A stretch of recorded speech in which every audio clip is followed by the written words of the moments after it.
주로 부대 위치들이 다 어디에 배치가 되어 있는 거예요? 제일 주둔지는 이제 그 진해로 베이스 캠프를 하고요. 네. 함대가 있는 뭐 목포, 평택, 동해, 그리고 제주도, 뭐 부산 이런 걸로 약간 소규모로 다 조금 파견이 나가 있습니다. 그러면 예. 거의 다 파견 근무식으로 나가는 거고 대부분 다 SSU 대원들은 거의 한 80%는 진해에 있죠.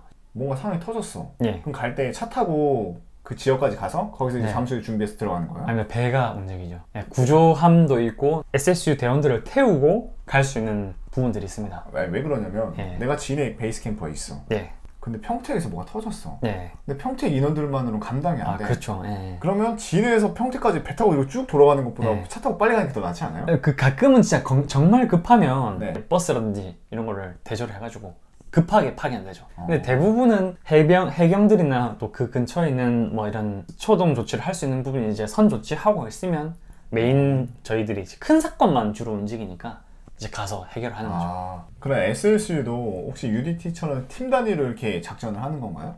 예. 그 구조작전대가 있고 뭐 1팀, 2팀, 3팀 이런 식으로 이제 팀이 있는 거죠. 그럼 주로 이렇게 팀별로 이렇게 작전을 들어가면 팀장이 있을 거 아니에요? 예. 그 팀장 계급이 뭐예요? 상사나 원사분들이 주로 팀장님이 하셨죠. 팀장이 하셨고 예. 그럼 만약에 상황이 터졌어. 발생을 해서 작전을 해. 네. 그럼 주로 활동하는 그 분들이 네. 상사급 이상부터가 이렇게 실작전 들어가서 막 깊게 들어가고 그런 건가요? 주로 움직이시는 분들은 중상사분들이 많이 움직이시죠. 근데 요즘들은 하사도 많이 움직이시죠. 왜 그러냐면 예. 하사 같은 경우에는 그들을 비하하는 게 아니라 경험이 좀 적다 보니까 예, 맞습니다. 예.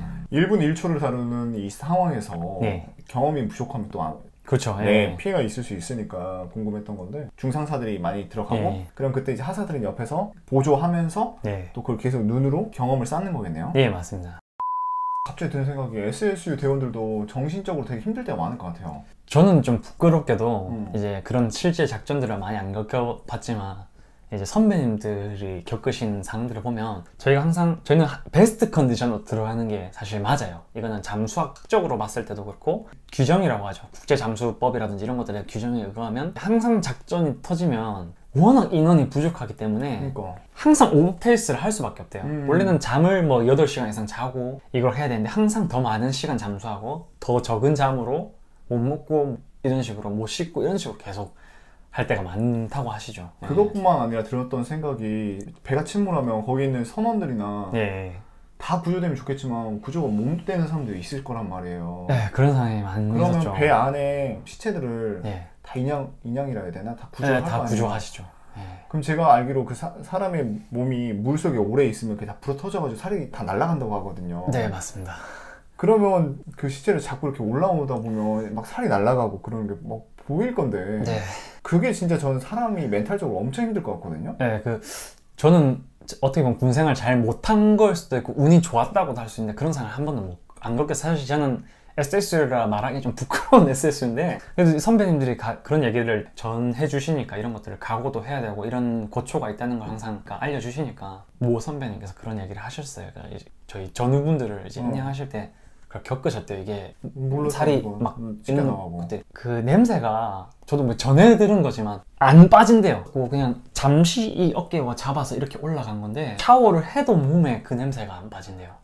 그 냄새가 안 떠난대요, 자신한테. 당연히 잠도 안 오고 밥도 못 먹고 거의 막 1, 2주는 거의 피폐해지신다고 하더라고요. 그럴 것 같아요. 이게 진짜 냄새는 안 날 수 있는데 이게 정신적인 그 충격으로 인해서 그 냄새가 나는 것처럼 계속 느껴지는 그런 걸 수도 있는데 실제로 너무 냄새가 많이 난다고. 그러니까요. 그런 거 보면 진짜 우리가 알지 못하는 보이지 않은 곳에서 그렇게 누군가를 위해 본인 자신을 희생하면서까지 해주는 분들이 있다는 거에 대해서 진짜 감사하게 생각을 해야 될 것 같아요.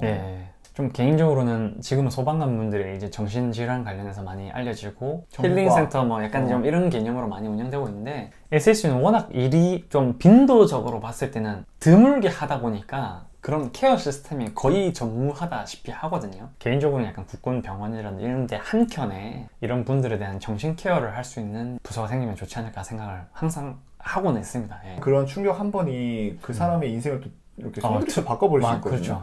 그럼 그런 사례들이 계속 쌓이다 보면 또 어떠한 자원들이 과연 또 그걸 지원을 할지 맞습니다. 피할 거란 말이에요. 군도 이제 군의 인권을 이렇게 향상하는 것도 중요하지만 현직에 있는 군 간부들이나 병사들에 대한 그런 멘탈적인 부분에 대해서도 힐링할 수 있는 그런 시스템을 빨리 갖춰서 그러면 정말 좋죠. 계속 멘탈 케어를 해줘야 뛰어난 자원들이 남아서 또 군의 발전이 있지. 안 그래 버리면 또 뛰어난 자원들이 다 이탈을 많이 하죠. 우린 이걸 너무 쉽게 간과하면 안 될 것 같아요. 맞습니다.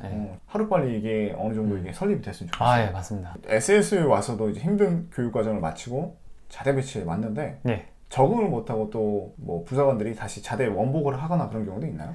그런 경우는 거의 없습니다. 그냥 딱 계속 이제 쭉 가는 거예요? 쭉 SSU로 들어왔으면 SSU로 그냥 쭉 제대를 하는 거죠.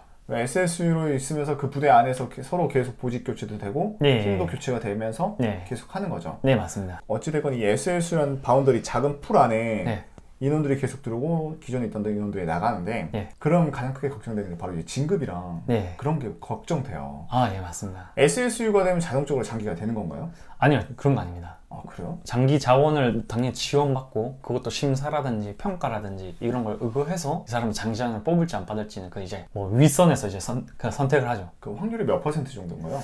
그러니까 이게 확률은 희박하진 않은데 장기를 꿈꾸는 사람 자체가 많지는 않은 것 같아요. 왜요? 지금은 좀 괜찮아지고 있다고 들었는데 옛날에는 상원사보다 하사, 중사가 더 적었습니다, 인원이. 옛날에 좀 선배님들, 중사 특히 선배님들이 부대를 이끌어 나가고 어떻게 보면 부대의 허리로서 많이 일을 하셔야 되는데 솔직히 군대라는 게 원사 상산분들이 하사랑 똑같은 일을 맨날 할 필요도 없고 해서도 사실 안 되잖아요. 그치. 당연히 그런 올라가면서 책임과 더 고급 과정에 의거한 이런 시스템을 더 발전시킬 수 있는 시스템, 자기는 발전을 위해서 노력하고 후배들이 실질적으로 일을 할 수 있는 환경을 만들어주는 게 당연히 사이클이 맞는데 지금 이 시스템적으로 봤을 때 내가 상사 원사가 돼서도 하사 중사와 같은 일을 해야 될 수 있는 일들이 펼쳐질 수 있는 약간 예상이 든 거예요. 그러다 보니까 이제 선배님들 중에 한두 분이 뛰어나신 분들은 그냥 해양경찰 가야겠다, 소방 가야겠다 이러다 보니까 중사 선배님들이 한 열 몇 분이 동시 이탈하는 상황이 생겼어요. 그러니까 부대에 완전 허리가 완전 다 이탈돼 버리는 상황이 있어가지고 많이 힘들었다고 하더라고요. 왜냐면 상원사 분들도 일을 시킬 사람이 없고 우리 후배님들 혹은 동기들도 이걸 대체를 해야 되는데 안 되니까 그게 5년, 7년의 커리어를 갑자기 1, 2년 하던 친구들이 메꿀 수가 없으니까 지금은 다행히 약간 좀 그 친구들이 힘든 시간을 버텨내서 지금 또 그 어떻게 보면 진급 사이클이 약간은 제대로 이제 원래대로 회복을 좀 된 것 같아요. 제 느낌상으로. 혹시 그때 30명 정도가 그때 동기라고 했는데 전역한 인원이 몇 명이에요? 30명 중에 한 3, 4명 빼고 다 전역한 것 같아요. 전역 진짜 많이 하네요.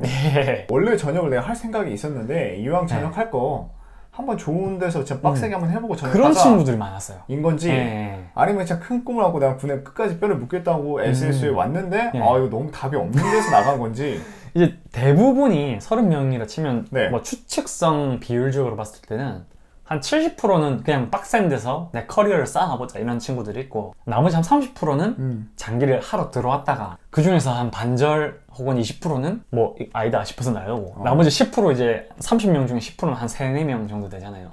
그 친구들은 원래 들어와서 그냥 끝까지 버틴 친구들, 장기가 된 친구들 그렇게 된 것 같습니다. 나는 SSU 가면 다 장기 하려고 갔던 거라고 생각을 했는데 대부분 그러니까 장기할 생각 없이 들어간 친구들이 더 많았던 것 같아요.